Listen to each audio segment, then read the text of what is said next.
एक राज्य भारत में है, उत्तर प्रदेश।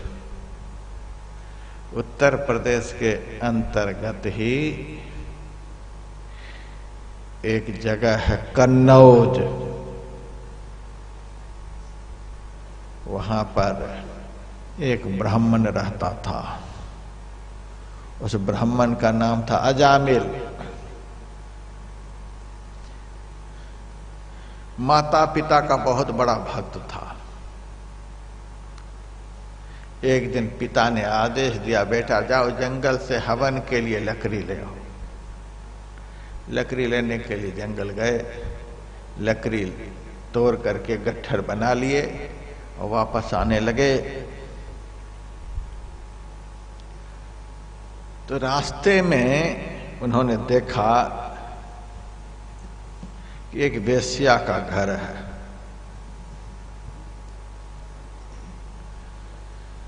और वेश्या इस तरह से वस्त्र को पहन रखी थी कि उनका आधा शरीर नग्न दिखलाई देता था, आधा शरीर ही वस्त्र से ढका हुआ।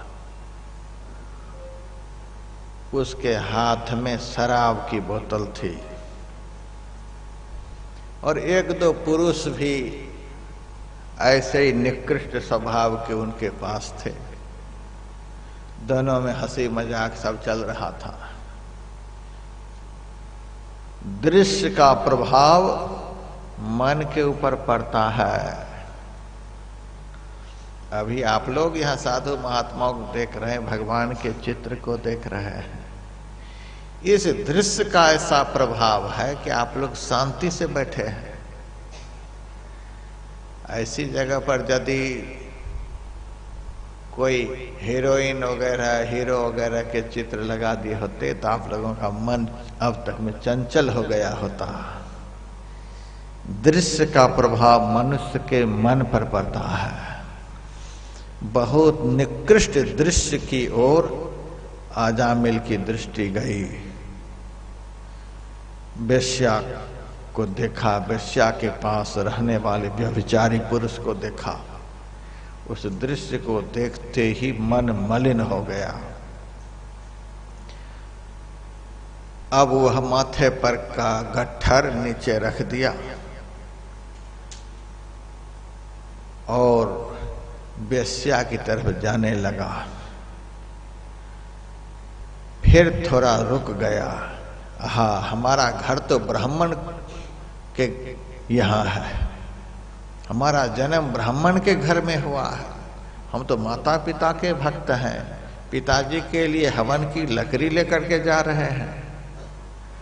तो कभी जब धर्म का भाव मन में उदित होता था तो पैर रुक जाता था, और कभी किसी जन्म का पाप हावी हो जाता था तो कदम आगे बढ़ने लग जाता था।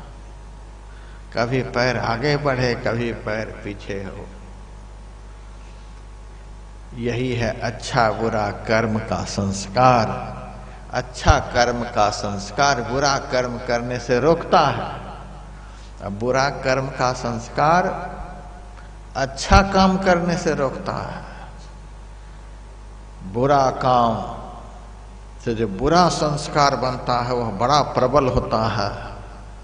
बुरा कर्म का बुरा संस्कार इतना प्रबल हो गया कि अच्छे कर्म के संस्कार को रोक दिया और वह अजामिल वेश्या के पास पहुंच गया। ब्राह्मण के घर में जन्म हुआ था, देखने में बड़ा सुंदर, बड़ा संस्कारी, माता पिता का भक्त तो था ही। उस संस्कारी पुरुष को जैसे ही वेश्या देखती है वैसे ही पहले से जो निकृष्ट लोग उनके सामने थे सबको ढकेल दिया, हटो तुम लोग। और इस दिव्य पुरुष से जाकर के चिपट गई। जिस दृश्य के दर्शन से मन मलिन हो जाता है, उस दृश्य का यदि संस्पर्श जीवन में हो जाए तो मन महामलिन हो जाता है। अब तो अजामिल का मन महामलिन हो गया। माता पिता के आदेश को भूल गया, माता पिता की सेवा को भूल गया, धर्म कर्म सब भूल गया और उसी वेश्या के पास रहने लगा। अब तो वहीं घर बना लिया, वेश्या के साथ रहे, लूट करके, खसोट करके, चोरी करके, जैसे तैसे लाला करके वेश्या को धन देने लगा, वेश्या को खुश करने लगा और धीरे धीरे उस वेश्या के पेट से 10 पुत्र को जन्म दिया। लेकिन था कुछ तो संस्कारी ही। विष्णु सहस्र नाम से, भगवान से संबंधित नाम अपने बालक का रखता था। किसी का नाम विष्णु रखा, किसी का नाम नारद रखा, किसी का नाम गोवर्धन रखा, या इसी तरह से नाम रखता गया। सबसे छोटा लड़का जो था उसका नाम नारायण रखा। और देखिए अजामिल दिन रात पापिन के साथ में रहने वाला भगवान का नाम बेटे का रखता है। आजकल देखो कमाल हो गया, बेटा को कहता है चिंटू, पिंटू, गुड्डू। ये कौन भगवान का नाम है? गुड्डू गुड्डू जपते हुए यदि बाप मर गया तो किस वैकुंठ में जाएगा? क्या क्या नाम रखता है। बेटी का नाम देखिए कैसा कैसा।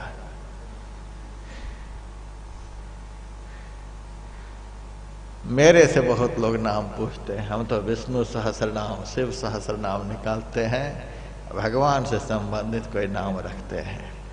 बेटी के लिए नाम पूछते हैं तो गायत्री सहस्र नाम, गंगा सहस्र नाम, यमुना जी का सहस्र नाम निकालते हैं और उनमें से एक नाम रख देते हैं कि मरते वक्त भी नाम मुंह से निकल जाए तो कल्याण हो जाएगा। कुछ से कुछ, कुछ से कुछ। महाराज छोटा नाम रखो, सबसे छोटा नाम। तो वह चाहता है कि महात्मा जी गुड्डू बोल जाए, लेकिन महात्मा से ज्यादा कौन जान सकता है? दुनिया का ज्ञान जहां खत्म हो जाता है वहां से तो महात्मा का ज्ञान शुरू होता है। सबसे छोटा चाहते हो। ओमेत्येकाक्षरम ब्रह्मा व्याहरण मामनुस्मरण, गीता में लिखा हुआ है। एक अक्षर से भी छोटा कोई नाम हो सकता है। इतना दिमाग कमजोर हो गया है कि 2-4-5 अक्षर का नाम तुम नहीं याद रख सकते तो ओम रखो नाम। ओमित्येकाक्षरम ब्रह्मा, एक अक्षर का ओम बोलो बेटा। इससे भी छोटा नाम होना चाहिए ओम। यदि कहो कि महाराज कुछ बढ़ा दो तो 2 अक्षर का राम रखो, 2.5 अक्षर का कृष्ण रखो, गुरु रखो। एक से एक नाम है भगवान का, 2 अक्षर का, 1 अक्षर का, 3 अक्षर का, 12 अक्षर का, 24 अक्षर का, 16 अक्षर का। तब भी आदमी बड़ा रखना चाहो तो बड़ा नाम भी है, छोटा रखना चाहो तो छोटा नाम भी है, और सबसे छोटा रखना चाहो तो 1 अक्षर का भी नाम है। तो अभी चिंटू तो पिंटू, अंग्रेज के कुत्ते का नाम, ये सब था जो आज लोग अपने बच्चे का नाम रख रहे हैं। वेश्या के साथ में रहने वाला व्यभिचारी अजामिल अपने बेटे का नाम नारायण रखा, 4 अक्षर का नाम बोलता था। और आज के धर्मात्मा कहने वाले अपने बेटा बेटी का नाम क्या से क्या रखता है। आज की कथा सुन करके कान पकड़ लो, यदि नाम रखे भी हो तो यहां से जाकर नाम बदल लेना। कुछ से कुछ, कुछ से कुछ। माता पिता का स्वभाव होता है या तो बड़ा बेटा से ज्यादा प्रेम करेगा या तो छोटा से। बड़ा बेटा यदि को बढ़िया नौकरी कर रहा है, काम धंधा कर रहा है, सेवा कर रहा है तो बड़ा से ज्यादा प्रेम करता है। अब बुढ़ापे में यदि एक ठो हो गया बेटा तो उससे ज्यादा प्रेम करेगा, या तो बड़ा से या छोटा से। बीच वाले बेटे तो ऐसे घिसते रहते हैं। तो अजामिल को छोटा बेटा से बड़ा प्रेम था। उसका नाम नारायण। खाए तो उनको अपने साथ में बिठा करके, सोए तो उनको बगल में लेकर के, हंसे तो उनको पास में बिठा करके, दिन रात उस बेटे से इतना प्रेम हो गया था कि कहा नहीं जा सकता है। बेस्या के साथ में रहते रहते, बेटे के साथ लाड़ प्यार करते करते उनके जीवन के 88 वर्ष पूरे हो गए। अत्यंत वृद्धावस्था आ गई। एक दिन चारपाई पर लेटा हुआ था और उनका बेटा नारायण सामने खेल रहा था, देख रहा था अजामिल। उसी वक्त जैसे चूहा के बिबर में सांप घुस जाता है, उसी तरह से उसको लेने के लिए जमदूत आ गया, भीतर घुसने लगा उनके प्राण को निकालने के लिए। जमदूत का दर्शन सब नहीं करता है। आ जाएगा यहाँ पर, लेकिन सब नहीं देखेगा। जिनको लेने के लिए आया है वही केवल देखेगा। सब देख लेगा फिर तो लड़ाई शुरू हो जाएगी। मेरे बाप को लेने के लिए आया, ऐसे थोड़े ले जाने देंगे, लड़ाई हो जाएगी। जमदूत नहीं चाहता है कि सारे जीवन तो एक बुढ़ा लड़ाई है, मरते समय भी लड़ाई छेड़ेगा, सो वो ठीक नहीं। तो आराम से लेकर के जाऊं, किसी को पता नहीं चले। एक तो अंधेरी कोठरी, तामे दिया न बाती हो, बहिया पकड़ जम ले चले, कोई संग न साथी हो। आ जाता है, आ गया, दो मिल करके आया। टेढ़ा मेढ़ा काला कलूटा शरीर है, रोंगटे खड़े हैं, बड़े भयंकर दाढ़े हैं, हाथ में मुगदर है, तलवार है, पास है, फरसा है, बड़ा विकराल रूप है। देखते ही तो अजामिल का होश उड़ गया। ऐसा रूप यमदूत का होता है कि देखते ही सारे होश उड़ जाएंगे। देखते हैं मरने के समय लोगों का पसीना उतरने लग जाता है, आंख से आंसू निकलने लग जाती है, लेकिन बोल नहीं पाता है कुछ। बात जरूर है, बात यही है कि जमदूत सामने खड़ा है, दूसरे को नहीं दिखलाई देता है, जिसको लेने के लिए आता है वही केवल देखता है। उसके डर के मारे पसीना से तरबतर हो जाता है, आंख से आंसू निकलने लग जाती है, आकुल व्याकुल हो जाता है। हाय अब क्या होगा। मकान सामने खड़ा है, लड़के बच्चे सब हैं, उनको लगता है कि मेरी ही तरह सब देखते होंगे, लेकिन सब नहीं देखता है। उनको लगता है सब खड़े हैं, लेकिन बोलते तो कोई नहीं कुछ। इस पापी यमदूत से कोई बचाने के लिए सामने आता नहीं। इसी बेटे के लिए, इसी परिवार के लिए मैंने सब कुछ किया था। आज जब यमदूत आकर के खड़ा है तो सब किनारे हो गया है।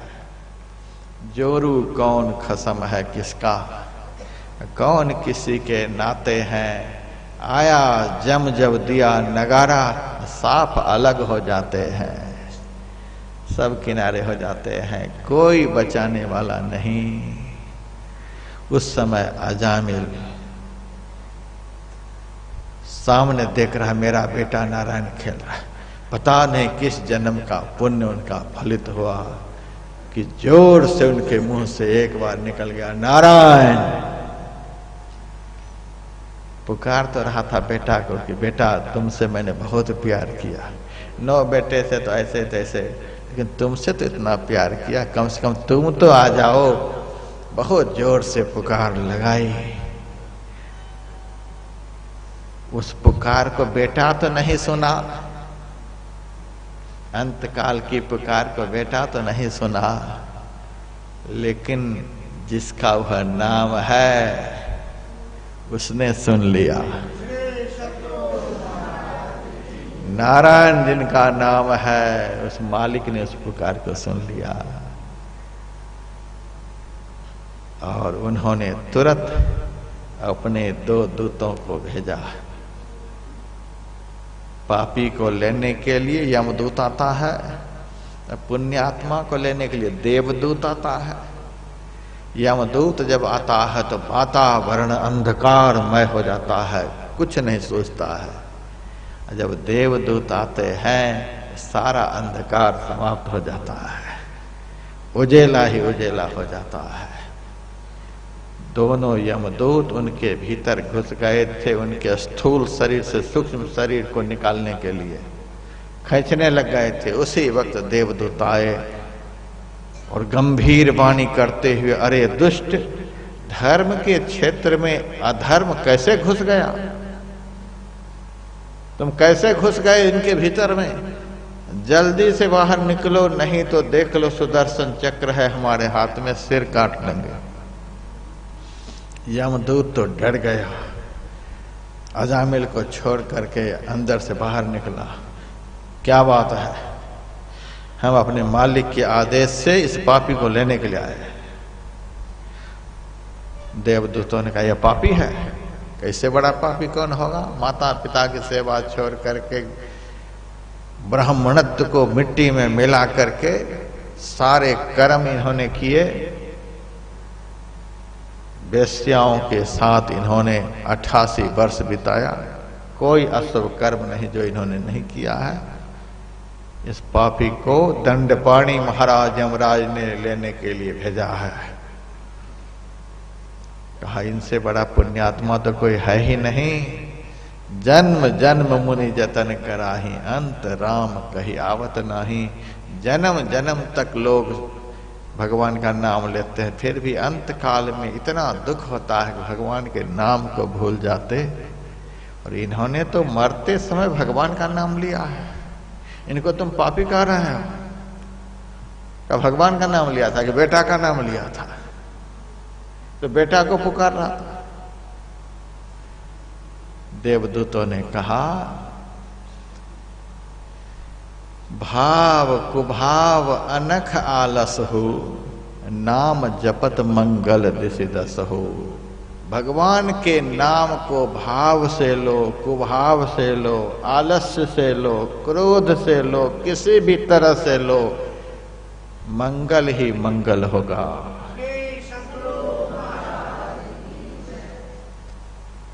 देवदूतों ने यमदूतों से कहा कि सुनो, अमृत का क्या काम है बताओ? का अमर कर देना। अमृत पीने से आदमी अमर हो जाता है। कहा हाँ।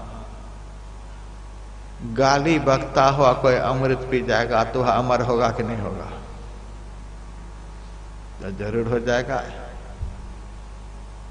निंदा चुगली करता हुआ अमृत पी जाएगा तो अमर होगा कि नहीं होगा? कहा जरूर होगा। किसी भी तरह से अमृत पी जाएगा तो अमर होगा कि नहीं होगा? अवश्य होगा। उसी तरह से किसी भी भाव से इनके मुंह से भगवान का नाम निकला हो, इसका अब कल्याण होकर के रहेगा, इसका उद्धार होकर के रहेगा। जल्दी से यहां से भाग जाओ। यमदूतों को भगाया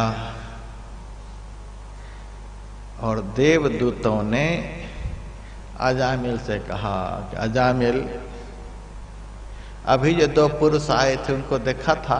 हाँ। कैसा लग रहा था महाराज? रोम रोम कांप रहे थे।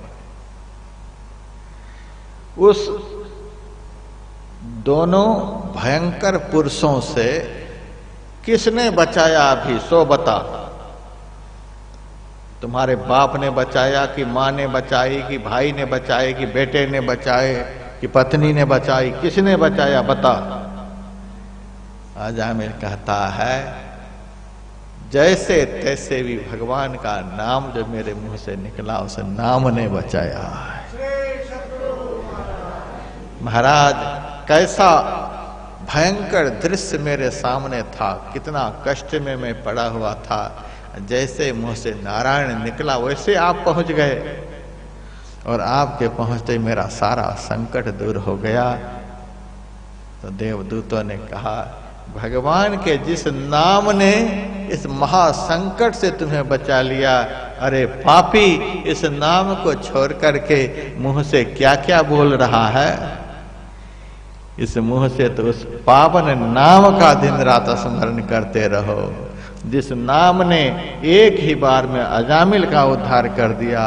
उस नाम को यदि होठों पर कोई रखे तो उनका जीवन परम मंगलमय हो जाएगा। यही है पाप शोधन का उपाय, यही है नरक से बचने का उपाय।